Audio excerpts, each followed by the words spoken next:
Well, hello, Lutheran Church of Muhammad. How you doing, church family? Uh, just wanted to spend some time with you because we're not meeting as we normally do, but I still want to at least do the Lenten message like we were going to be doing. And today we were going to be talking about the creeds. Now, we don't often know much about the creeds, and I'm hoping you don't because that's what I want to talk to you about. So let's start with the earliest creed that we commonly use, and that's the Apostles' Creed. First, a creed is simply a statement of faith, or more specifically, the purpose of a creed, if you want to get real technical about it, is provide a doctrinal statement of correct belief. In essence, it's saying, this is what we believe to be true in a nice, neat little package. Now, this is good for people who may want to join your church and want to know where the church stands theologically, but more so, and why we use it all the time in church, is to help the members know exactly what their faith is based on. This is great because we live in a world with many competing ideas, and to help combat those who want to twist or pervert or simply spread erroneous ideas.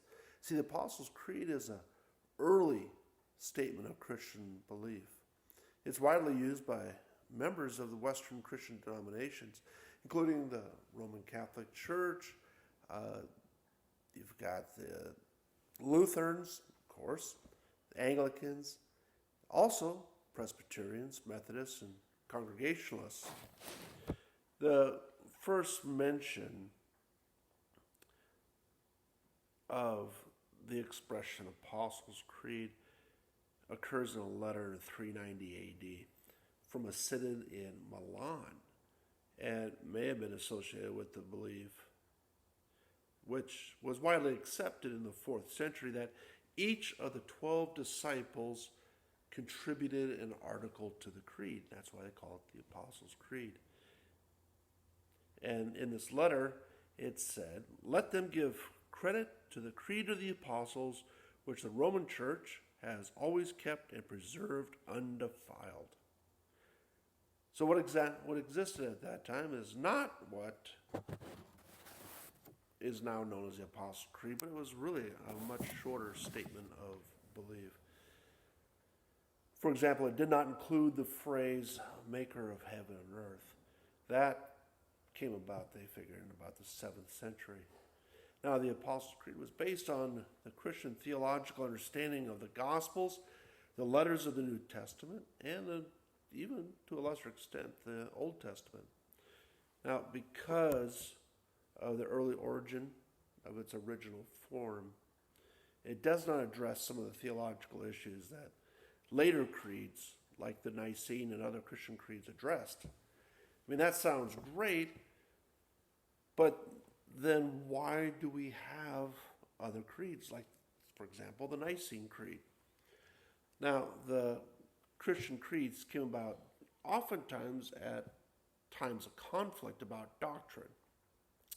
It helped to correct any conflict over a particular doctrine or set of doctrines.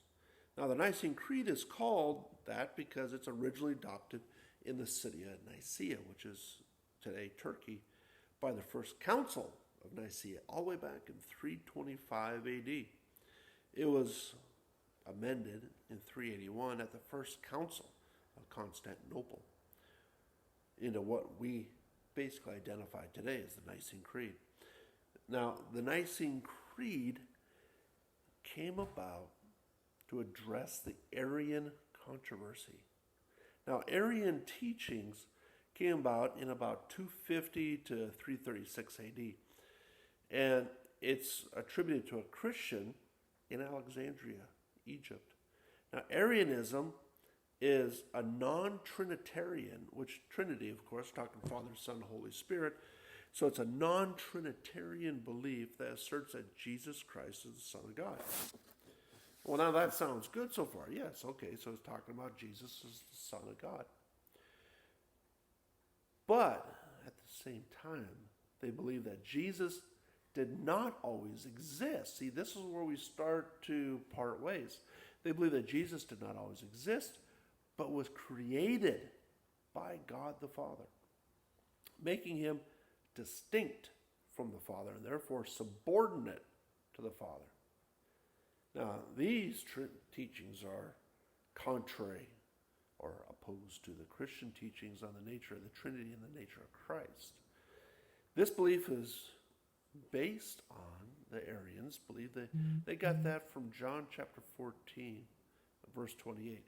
And Jesus says, "You heard me say, I am going away, and I am coming back to you. If you love me, you would be glad that I am going to the Father, for the Father is greater than I." You see where they're kind of getting that idea?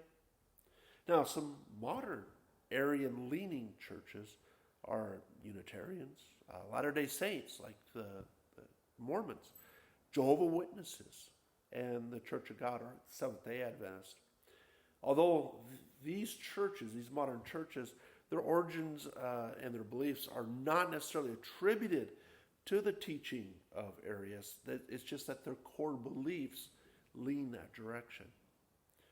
So let's step back a moment here. When you compare the Apostles' Creed to the Nicene Creed, you can start to see what I'm talking about in what they're addressing. So you hold them up next to each other. The Apostles' Creed is a basic statement of faith, while the Nicene Creed, due to the controversies it's trying to address, is basically saying the same thing, but in greater detail. And when you look then, even the third creed, which we'll address in a few moments, the Athanasian Creed, it goes even further with this. So the creeds to compare, okay, I think of them like being a parent trying to tell your child to take a shower. All right, the Apostles' Creed is like telling the child, go take a shower. Well, the child disappears into the bathroom. They come back still dry and stinky. You ask them if they got in the shower. They say, yeah, they did. But because you weren't specific, they just stood there without the water on. Now, see, that's the Apostles' Creed going to the Nicene Creed. Got to be more specific. So now you have the Nicene Creed come out because you have to patch up some of those loopholes. So the Nicene Creed is like telling the child, now, get in the shower, turn on the water, and take a shower. They come back wet and still stinky. That's because, yes, they took a shower, but they still stink because you didn't tell them to use soap. You weren't specific enough, and so they ran with their own ideas. Now we come to the Athanasian Creed. Now the Athanasian Creed, when you look at it, is extremely long. Now the Athanasian Creed is the parent telling the child to go get in the shower, turn on the water, use soap.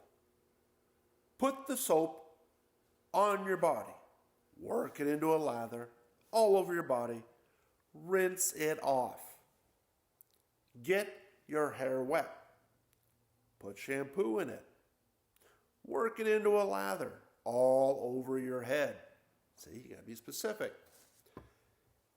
Rinse it off. Turn off the shower. Get out of the shower. Dry off with a towel. That to me is the Athanasian Creed. It's very long, and it sounds like it's been written by a team of lawyers trying to address every possible issue and patch every loophole. You see, the Apostles' Creed is about 112 words. The Nicene Creed is 224 words. And the Athanasian Creed is a whole whopping 660 words. The Athanasian Creed is the third and the longest of the three creeds. It is not actually named after its author, but in honor of Athanasius, who was instrumental in writing the original Nicene Creed.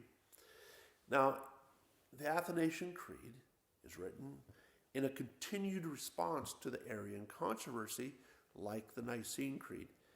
It's focused on Trinitarian doctrine and Christology, which is the study of who Jesus is and his saving work.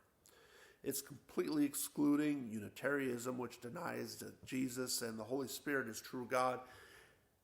And it also is excluding, again, it's working, trying to redefine Christianity against tritheism, which is the idea that there are three distinct gods: Father, Son, Holy Spirit, that the three separate, not three in one, three separate gods. You look at the Athanasian Creed, the second half of the creed clearly sums up the doctrine that Jesus is true God and true man in one person. It's the first creed in which the equality of the three persons of the Trinity, Father, Son, Holy Spirit, is explicitly stated.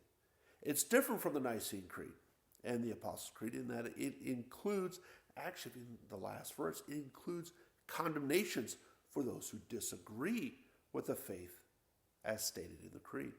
It says, the last sentence, this is the Catholic, now Catholic lowercase meaning universal. So this is, or example, or in other words, the Christian. So this is the Christian faith, which except a man believe truly and firmly, he cannot be saved. In other words, if you don't believe this, you cannot be saved.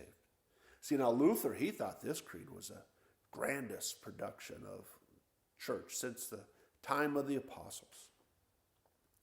So, now that you're all experts in the creeds, at least the three creeds that we use and why we actually have three, I encourage you to look them up in your hymnal or look online. Print them off and compare them to each other. It's really interesting. It really is. When you start looking at them side by side, because it becomes very clear what the authors were trying to do, and the theological, and you start to hear the theological controversies that were trying to be addressed in the early Christian church. And when you look at some of the churches today, it's clear that these issues still exist, because we have churches today that lean, they may not be Arian themselves, but they lean and have that Arian theology, but they still exist.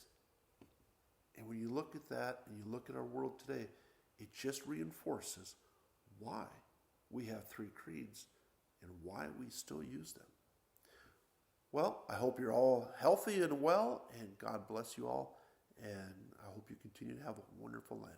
God bless.